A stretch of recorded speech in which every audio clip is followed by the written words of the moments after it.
이 세상 가장 아름다운 순종의 눈물 온 세상 다시 빛나게 한 생명의 눈물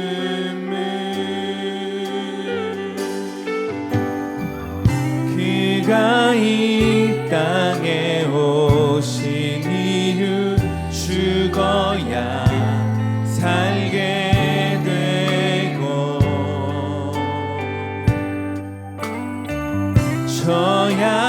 져야만 승리하니 놀랍고 영원한 신비 지으신 그대로 회복시킨 우리의 창조주 그리스도 십자가의 길로 아버지 뜻 이루셨네 그가 이 땅에 오신 이유 이제 우리에게 맡겨진 그 소망 그 사랑 그 생명 아름답고 눈부신 십자가의 길 우리가 이 땅에 살아갈 이유 아멘. 다시 한번 이 세상 가장 아름다운 순종의 눈물 온 세상 다시 빛나게 한 생명의 눈물 그가 이 땅에 오신 이유 그가 이 땅에 오신 이유 죽어야 살게 되고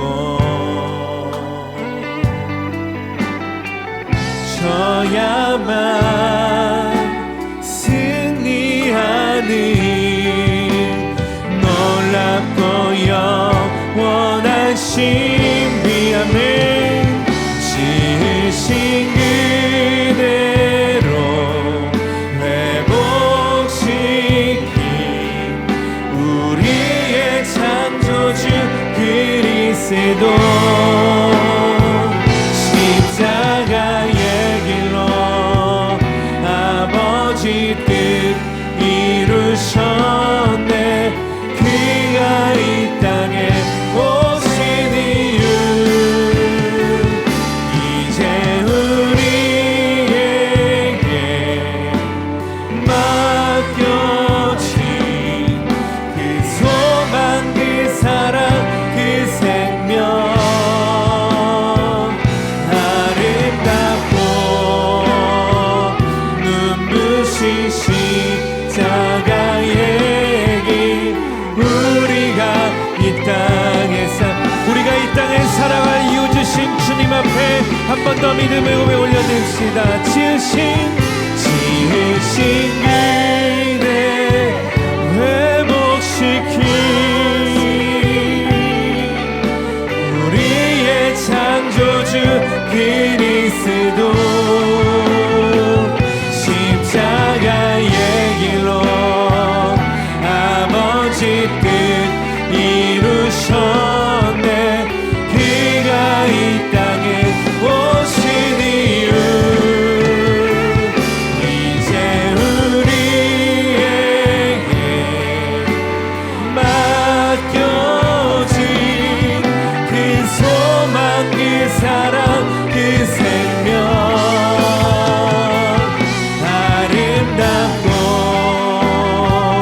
눈부신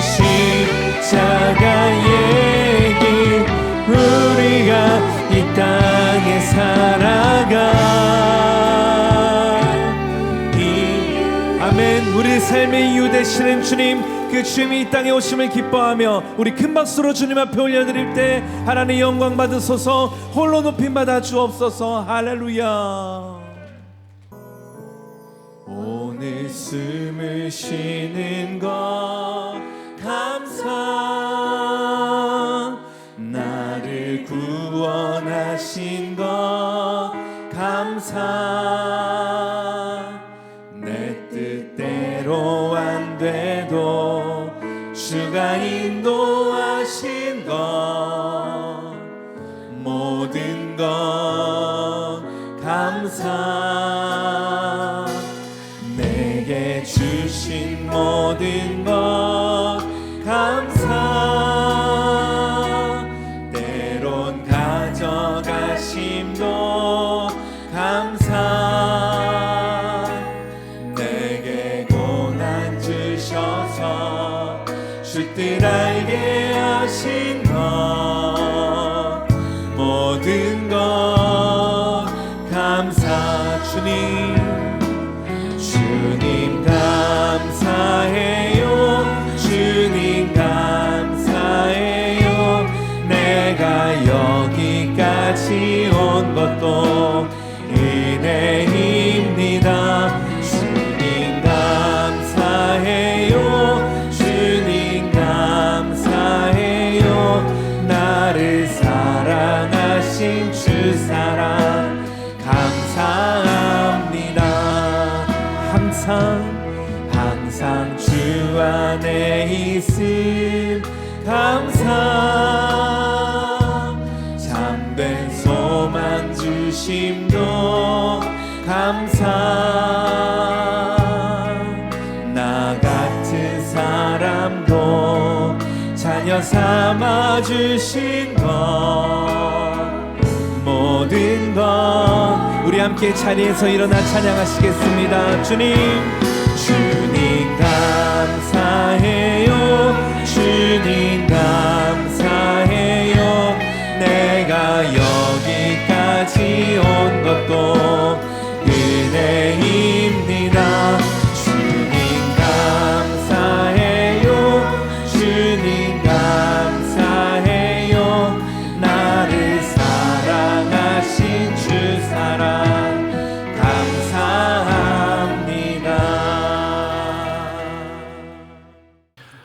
베드로 장모의 열병치유라는 제목으로 은혜를 나누고자 합니다. 베드로 장모의 열병치유. 아마 여러분들이 믿음 생활하면서 이 부분에 대해서는 그렇게 많이 이 부분의 본문을 가지고 말씀을 나누는 분들이 많지 않을 겁니다.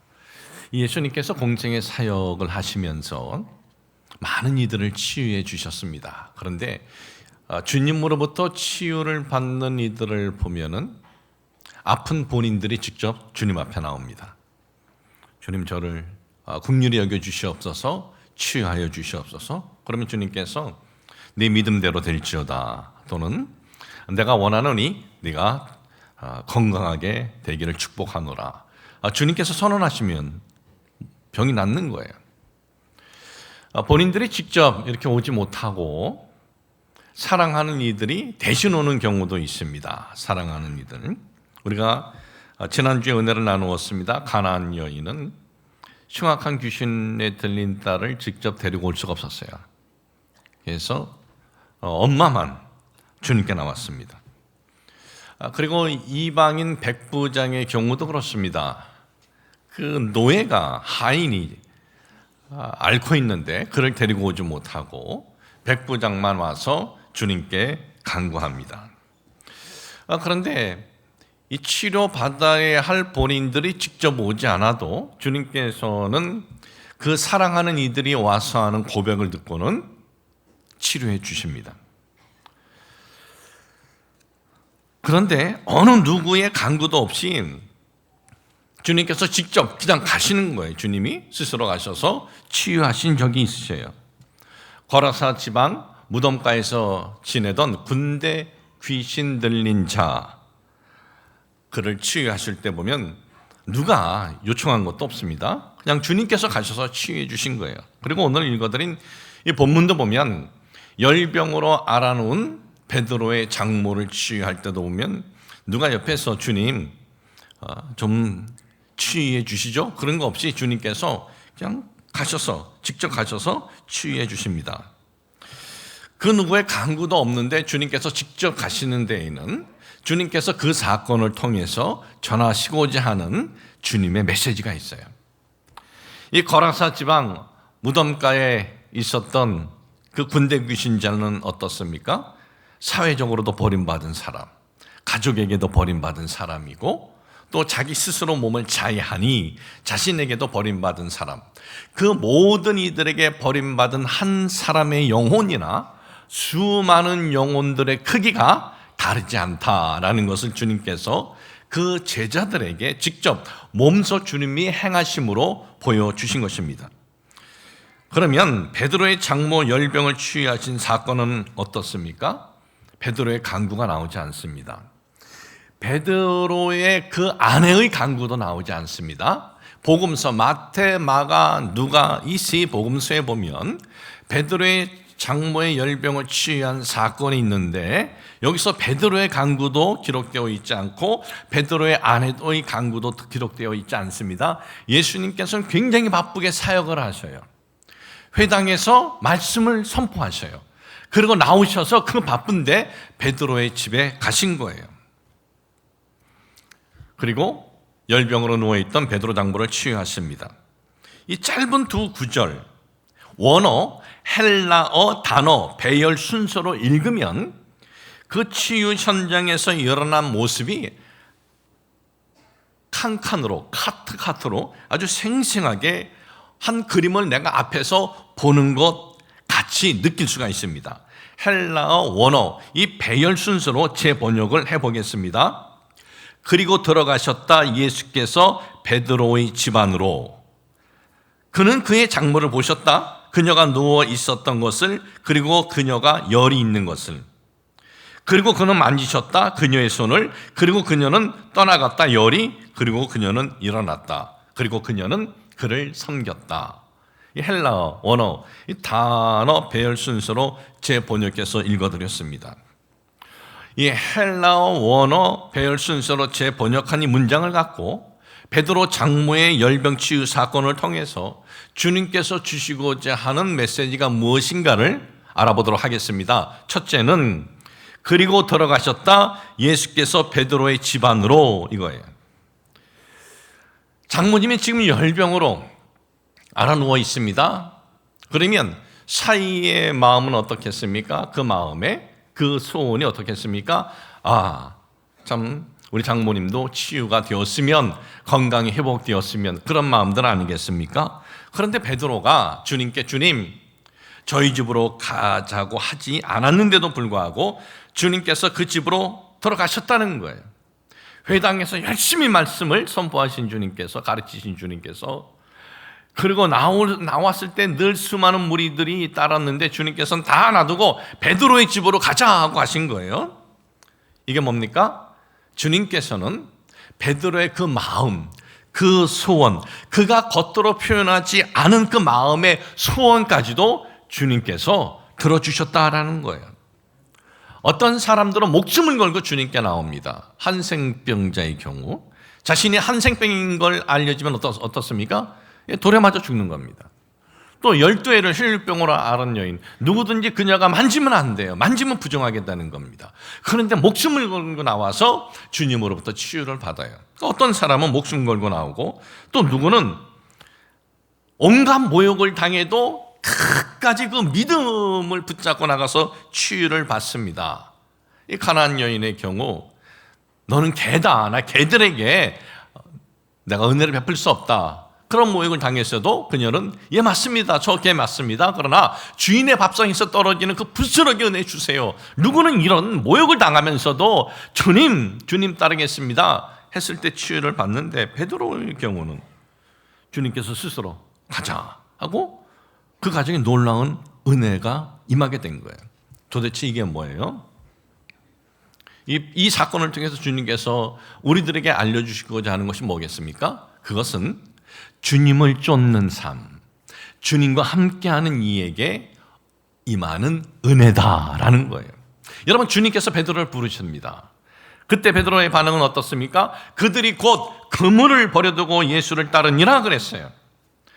베드로 장모의 치유 사건을 통해서 우리가 붙잡아야 할 부분이 이 부분이에요. 주님을 쫓는 삶, 주님과 함께하는 삶에 이런 은혜가 주어지는구나. 여러분, 우리는 대부분 어떻습니까? 우리는 언제 우리가 주님을 쫓는 삶을 살겠습니다. 언제 우리가 주님과 함께하는 삶을 걷겠습니까? 그럽니까? 어떤 문제가 생겼을 때, 어떤 큰 어려움을 딱 만났을 때, 주님, 저 이번 도와만 주십시오. 저 이번에 이 어려운 문제 해결해 주세요. 그러면 제가 주님을 쫓는 삶은 이제 그때부터 가는 거예요. 막 기도하면서 예배 나오지 말라 그래도 알아서 나오고, 기도하지 말라 그래도 기도하고, 막 그때부터 그냥 주님과 함께 하는 삶이 막 보여요. 여러분, 어떤 사람은 그런 위험과 어려움이 있는데도 불구하고 그런 깨달음도 없는 사람도 솔직히 많이 있어요. 그런데 어떤 문제 앞에서 그런 깨달음이 있어서 주님 앞에 나오는 것 참 그거 다행이지만은 문제는 뭐냐? 꼭 그럴 때만 그런다는 거예요. 어떤 문제만 있을 때만, 어떤 어려움만 있을 때만, 그때만 주님을 쫓겠습니다. 주님 함께하는 삶이 되겠습니다. 사랑하는 성도 여러분, 어떤 큰 문제가 없는데도 주님을 쫓는 삶을 우리가 걸어가고 주님과 함께하는 삶을 우리가 걸어갈 때 우리 주님께서 베드로의 집에 가셔서 알아서 도와주시고 역사해 주신다는 걸 우리가 이걸 깨달아야 돼요. 우리는 그럼 이런 부담감이 있습니다. 야, 우리가 연약한데 내가. 여러분, 주님이 그걸 알아요. 왜 모르시겠어요? 우리 다 연약합니다. 부족한 부분이 있습니다. 누가 완전하고 온전히 주님을 쫓는 사람 누가 있어요? 하나 한 명도 없어요. 한 명도. 우리 좀 부족한 부분이 있어도 그럼에도 베드로가 완벽했나요? 주님까지 부인하고 그런 이 베드로가 완벽했어요? 아니죠. 우리가 부족한 부분이 있어도 그래도 주님, 이 부족한 모습대로 주님 쫓는 삶을 가겠습니다. 주님과 함께하는 삶을 가겠습니다. 바로 그럴 때 주님께서 그래, 네가 그렇게 간절히 간구하지 않아도 네 마음의 소원 내가 알아. 내가 도와줄게. 그러한 은혜가 우리 모두에게 임하시길 주님의 이름으로 축복을 합니다. 참, 목회가 무엇인지 또 교회 개척이 뭔지도 모르고 처음 사역을 시작한 것이 1983년 2월이니까 이 한 2달 정도 있으면 만으로 40년이 됩니다. 부모님이 계시는 그 남미 파라과이에서 비행기를 6시간 반 타고 에콰도르 과자길, 키토는 수도고 에콰도르 과자길은 제2의 도시예요. 거의 100만 명 사는 도시인데 이제 거기 가서 교회를 개척을 했습니다. 건물은 4층짜리 것으로 기억이 되는데 3층 한 4-5평 될란가요? 아주 작은 평수 하나 얻어서 거기서 먹고 자고 또 방석 한 4개 갖다 놓고 이제 개척교회를 시작을 합니다. 참 무슨 신학을 졸업한 것도 아니고 신학 졸업도 아니고 목회에 대한 경력도 전혀 없는데 참 하나님의 그 부르심에 대한 순종, 이 부르심에 대한 이 순종을 가지고 나아갔는데 가보았더니 성도는 교회 아무리 전도해도 교회 나오질 않고 이제 몇 달 지났습니다. 가져간 돈은 다 떨어졌습니다. 이제 어디 나가서 먹을 것을 돈 주고 살 수도 없고 또 그 안에서 이렇게 요리를 해 먹어봤자 그냥 이 가스 나오는 거 하나 있는데 그러나 사가지고 해 먹을 것도 아무것도 없는 거예요. 그렇게 이제 다 먹고 먹을 것도 없고 나가서 살 수 있는 돈도 떨어졌을 때 저녁이 되었습니다. 이제 저녁에 먹을 것도 없고 내일부터는 기한 없이 그냥 굶고만 지내야 할 그러한 형편이었습니다. 이제 저녁에 기도하고 고른 배를 붙잡고 그때 얼마나 좀 참 잘 먹었는지 모릅니다. 나이도 만 20살이니 뭔든 못 먹었겠습니까? 그냥 잠들었어요. 근데 아침에 누군가 문을 두들겨요. 아니, 성도도 없는데 올 사람도 없는데 누군가 해서 열어봤더니 제가 전에 한두 번 전도했던 한 분이 오신 거예요. 이분은 이민 오셨을 때 그 아내가 있었고 이분하고 아들이 2살짜리인가 하나 있었고 아내는 또 둘째 아이를 가지고 있었어요. 20대 후반인 아니면 30대 초반인 거로 제가 기억이 나는데 그분이 문을 두들기고 이렇게 서 있는 거예요. 그분은 또 이 젊은 사람인데도 수염을 이렇게 길렀어요. 깎지도 않고. 그러면서 전도사님, 오늘 아침에 우리가 먹거리를 사는데 갑자기 우리 마음에 전도사님 것도 똑같이 하나씩 사고 싶은 마음이 들었습니다. 그래서 이른 아침에 이렇게 먹을 걸 사가지고 왔습니다 하면서 저에게 주는 거예요. 참 엘리야가 먹을 즉 엘리야가 아니에요. 또 오해하지 마세요. 엘리야가 먹을 것이 없을 때 까마귀를 통해서 하나님께서 먹을 것을 이렇게 주셨다는 것처럼 주님을 믿지도 않는 저 한 이 동포를 통해서 그것도 아침 마트에 자기네 먹을 거 사러 갔는데 그걸 사면서 그 너희 집에 한번 전도하러 온 그 전도사 있지 않느냐, 걔 거도 좀 사라, 그런 감동을 주셨다는 거예요. 이런 일이 한 번이면 그냥 우연이다라고 그렇게 생각할 수 있겠지만 한 번이 아니에요.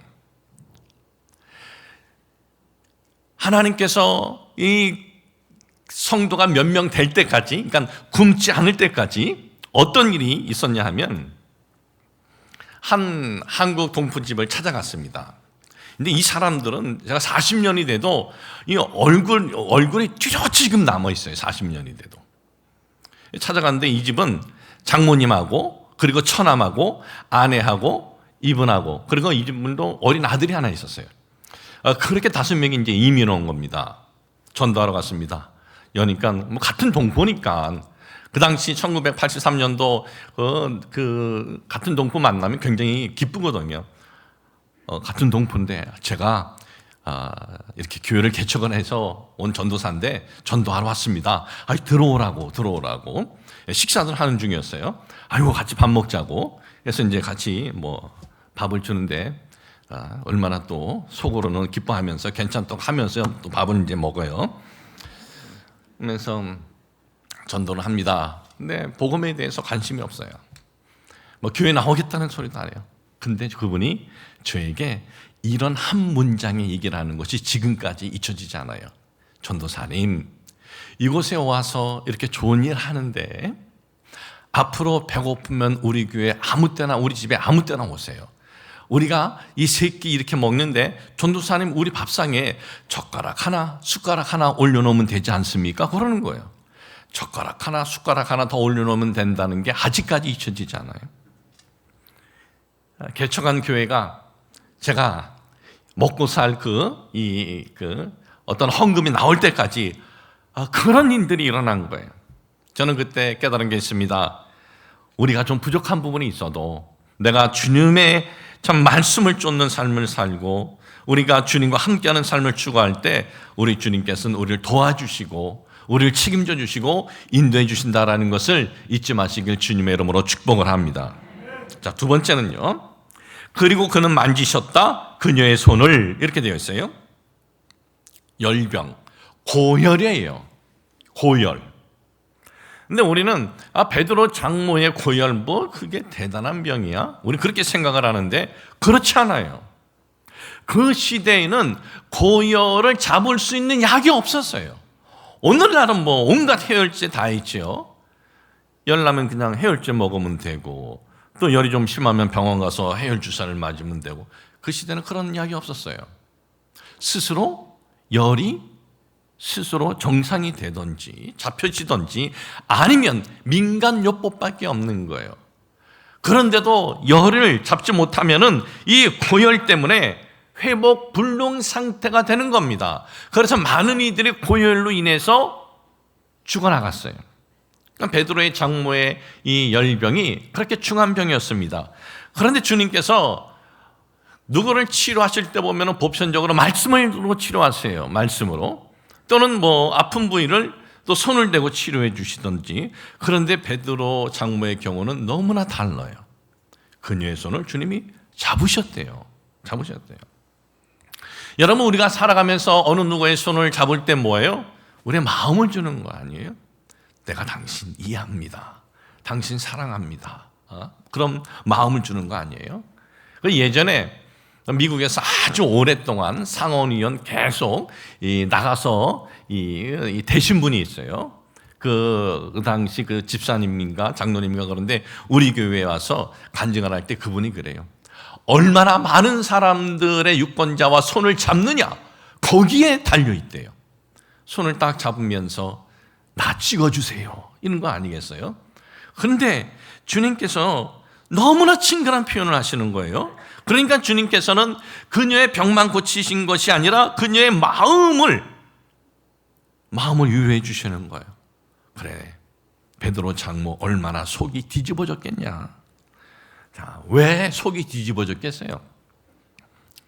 베드로는요, 가정이 있는 사람입니다. 그리고 베드로의 이 성품이나 이 사람을 보면 굉장히 자기에게 맡겨진 일에 굉장히 충실한 사람이에요.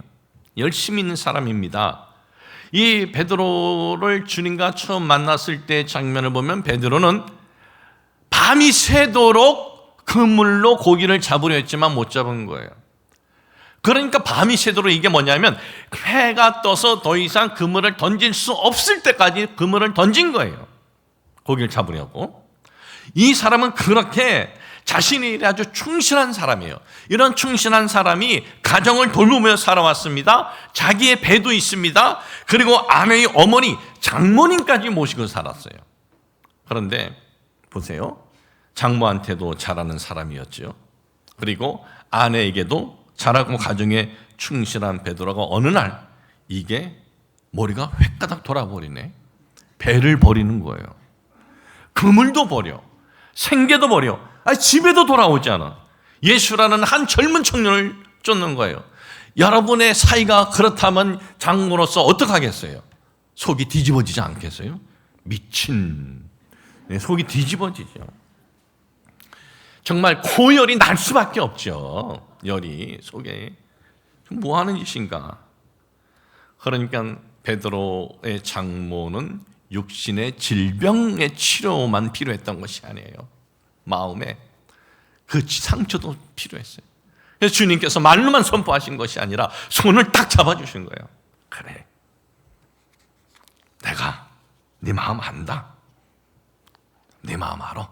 그런데 베드로가 나를 쫓는 게 손해가 아니고 얼마나 영광이고 축복이야 하면서 그녀가 그 걱정하는 것, 그 걱정을 위로해 주시는 거예요. 성도 여러분, 우리 주님을 쫓는 삶, 주님과 함께하는 삶, 이렇게 좋은 거다라는 거예요. 주님께서는 어떤 외적인 치유뿐만 아니라 우리가 주님을 쫓는 삶을 살면은 그 어느 순간 내 속이 뒤집어질 때가 있습니다. 뭐 어떤 억울한 일을 당했거나 배신을 당했거나 어떤 그 상처받는 일이 있을 때, 그럼에도 우리가 주님을 쫓는 삶을 살면 우리 주님께서 우리의 그 마음의 상처를 치유해 주시는 거예요. 주님이 우리를 잡아주시는 거예요. 주님이 사랑의 표현을 해주시는 거예요. 오늘 이 시간 예배드리는 우리 모든 성도님들, 저는 주님의 그런 은혜가 여러분에게 임하시길 축복을 합니다.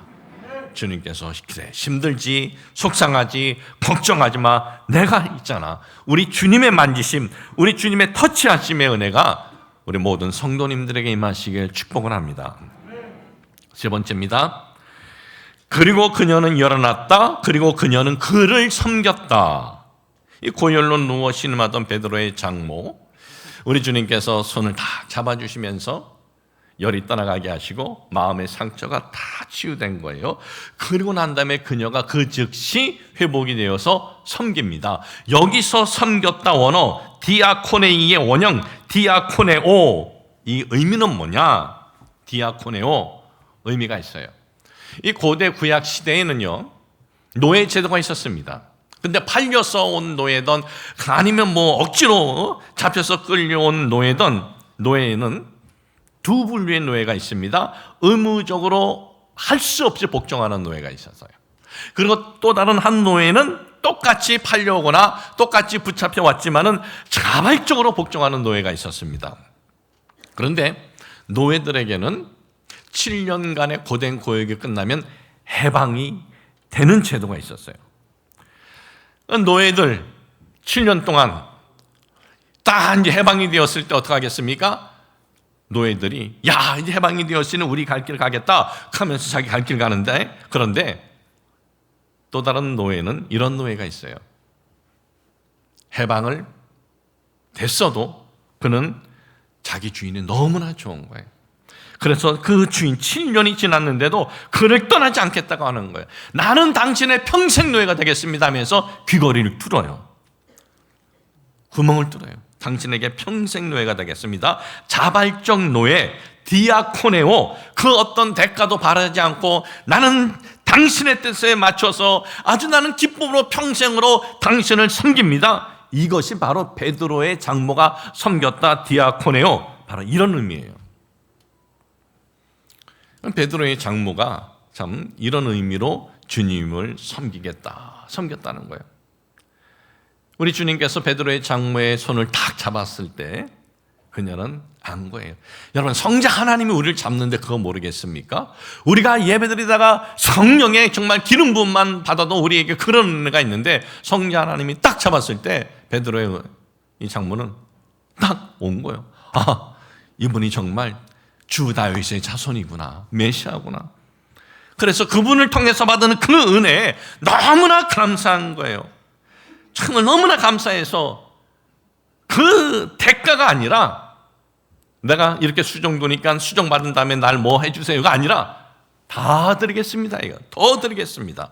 여러분, 베드로 장모는 주님과의 이 만남을 통해서 은혜를 체험하고 난 다음 사이만 주님을 쫓은 거 아니에요. 베드로의 부인에 대해서 성경은 언급되어 있지 않지만 딱 한 군데 언급되어 있어요. 고린도전서 9장 5절에 보니까는 우리 다른 사도들과 주의 형제들과 게바와 같이 믿음에 참여된 아내를 데리고 다닐 권리가 없겠느냐 그랬어요. 게바, 베드로입니다. 게바와 같이 믿음에 참여된 아내를 데리고 베드로, 그러니까 자기 아내와 함께 이 복음의 사역을 하는데 함께 다녔다는 겁니다. 이게 뭐예요? 베드로 장모가 딸까지 보낸 거예요. 그리고 교회사에 보면 베드로의 아내가 먼저 순교를 당합니다. 베드로의 장모, 주님의 그녀를 잡기 전까지는 어떠했겠을까요? 자기 사이가 다시 돌아와서 제정신 차렸으면 했겠죠. 그런데 주님과의 딱 만남을 통해서 그 은혜를 체험하니까 사회만 보낸 게 아니에요. 딸까지 보내요. 너도 가서 이 사역을 해라. 내가 이렇게 나이 먹었으니 나를 보살펴야지, 이것이 아니야. 너도 가라 그러는 거예요. 여러분, 오늘날 우리 한국 이 교회 우리 성도님들 참 이 부분에 대해서 우리가 다시 정립을 해야 돼요. 이 부분, 섬김에 대해서. 베드로 장모의 섬김 디아코네오, 그 어떤 대가를 바라지 않고 받은 은혜에 감사함으로 섬겨야 하는 것이, 이것이 성경적 섬김인데 우리는 어떻습니까? 우리가 열심히 예배드리면 하나님이 뭔가 더 잘해 주시겠지. 우리가 열심히 기도하면 하나님께서 뭔가 더 잘해 주시겠지. 우리가 열심히 봉사하면 하나님께서 내 아들, 딸들 뭔가 좀 길이 잘 되게 해 주시겠지. 이런 마음의 섬김이면 성경적 섬김 아닙니다. 디아코네오, 무엇을 바라고 하는 것이 아닙니다. 그저 주인이 좋은 거예요. 그분이 나에게 주신 것이 너무나 큰 거예요. 그래서 너무나 고맙고 감사합니다. 나는 아무 대가가 아니라 제가 뭐 있으면 더 드릴까요? 하면서 하는 섬김이 바로 이 섬김이다 이거예요. 여러분, 주님께 무엇을 받기 위해서 계산해서 대가를 받으면 그 섬김은 아니에요. 종종 교회 이렇게 봉사하면서 시험에 드는 분들이 있어요. 여러분, 교회 봉사 안 하는 분은 시험도 안 들어요. 교회 봉사하다 내가 시험 들 것 같다면 아예 안 하는 게 나아요. 교회 봉사하지 않은 사람들은 교회에 어떤 열성으로 하는 것도 아니지만 시험도 안 들어. 도대체 왜 시험 들고 왜 사람에게 상처가 있습니까? 내가 얼마나 수고했는데, 내가 얼마나 땀 흘렸는데, 내가 얼마나 애썼는데 왜 날 안 알아봐줘? 여러분, 누가 알아봐 주는 거 이거 복 아니에요. 누가 알아봐 주지 않는 게 복이에요. 내가 열심히 봉사하고 섬겼어요. 근데 아무도 안 알아봐 줘. 그게 복이에요. 왜? 우리 주님이 알아봐 주시기 때문에 그래요. 이 땅에서 누군가 알아봐 줌이 있으면 하나님께서는 알아봐 주지 않아요. 이 땅에서 알아봐 주지 않으면 우리 하나님께서 알아봐 주셔요. 여러분, 이 땅에서 알아봐 주지 않은 것이 이게 복이에요. 우리 주님께서 알아봐 주시기 때문에 그래요. 우리가 뭔가 대가를 원하고 내가 대가를 원해서 주님을 섬기고 있다, 비성경적 섬김이에요. 우리는 이미 너무 큰 걸 받았기 때문에 그것만 생각하면 뭐 대가가 아니라 내가 뭐가 더 드릴 것이 있을까? 그런 섬김이 성경적 섬김이에요. 이제 2022년도 다 이제 지나가고 2주 남았는데 이때 되면 교회는 재정 결산을 합니다. 재정부에서 우리 교회 2022년 재정 결산 해왔어요. 저는 그 내용을 보고서 2가지 생각이 들었어요. 하나는 놀라움, 또 다른 하나는 우리 교회 성도님들의 믿음의 그 성숙, 이 2가지 생각이 들었어요. 여러분, 우리는 지난 2020년 2월입니다. 거의 3년 전이죠. 2020년 2월부터 코로나로 인해서 정부는 방침을 교회에 주었습니다. 성전 예배 불어, 유튜브 영상으로 예배 드려라. 한국 교회뿐만 아니라 우리 교회뿐만 아니라 한국 교회가 전부가 한 번도 경험해 보지 못한 일을 당한 거예요. 우린 영상으로의 예배가 우린 예배라고 생각하지 않았는데 이제는 영상으로 예배 드려라. 그래서 영상으로만 예배를 드려야 했습니다. 거의 그렇게 1년, 2021년, 2022년도 2월이 아니라 한 중반 6월부터 이것이 좀 풀어졌어요.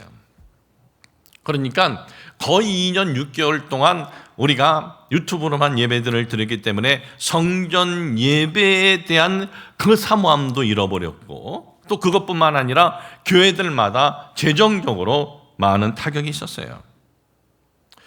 올해 2022년 올해 중반기부터는 성전 예배를 제한하진 않았지만은 사람이 3개월 이상 어디 습관되면 그 습관 바꾸는 건 쉽지 않아요. 그런데 2년 넘게 거의 3년 가까이 영상 유튜브 예배에 익숙해져서 아직도 많은 분들이 이 영상으로 유튜브로 예배를 드리는 것이 익숙해져 있는 거예요. 편한 거예요. 이 코로나는 성전에서 예배드림을 잃게 했을 뿐만 아니라 대부분 성도님들의 경제적 손실이 있었습니다. 어떤 계획을 세웠는데 그 계획이 다 무너졌어요. 코로나 때문에. 이 코로나 기간에 목사님 사업이 너무나 잘 됐어야 하는 분 한 번도 본 적 없어요.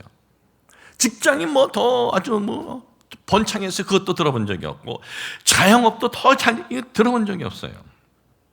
그러니까 이 코로나 시대에 사업이고 직장이고 자영업이고 어떤 계획대로 일이 잘 되었다, 참 그런 얘기 들어본 적이 없어요. 그런데 2022년 올해 결산 내용을 보니까 코로나 전으로 회복된 것 정도가 아니라 코로나 전보다 넘치는 플러스된 결산 내용을 제가 보고받았어요. 우리는 성전 내 이 예배가 정부에서 허락하면서부터도 헌금 바구니 돌리진 않습니다. 헌금 시간에. 우리 교회가 은행 대출금 하나도 없이 가장 재정적으로 넉넉한 때는 2018년, 2019년이었어요. 그래서 우리가 2018년도에 저 수천 평대는 저 큰 땅, 화정도 땅값이 얼마나 비쌉니까? 그걸 살 때도 여러분들에게 여러분 헌금 좀 해주십시오. 헌금의 단어까지 한 번도 쓰지 않은 것은 우리 교회가 재정적으로 충분히 할 수 있기 때문에 그렇게 한 거예요. 그런데 2019년 코로나 전보다 더 지금 나아졌다는 거예요. 아니, 어떻게 이런 일이 있을까?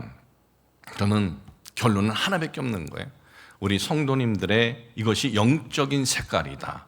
영적인 모습이다. 그러니까 우리는 뭘 더 받았기 때문에, 뭔가 더 손에 쥐어졌기 때문에 우리가 더 드린 것이 아니라 코로나 시대에 손해가 있고 어려움이 있고 그리고 계획에 차질이 있어도 기쁨으로 더 드렸다는 것 아니겠습니까?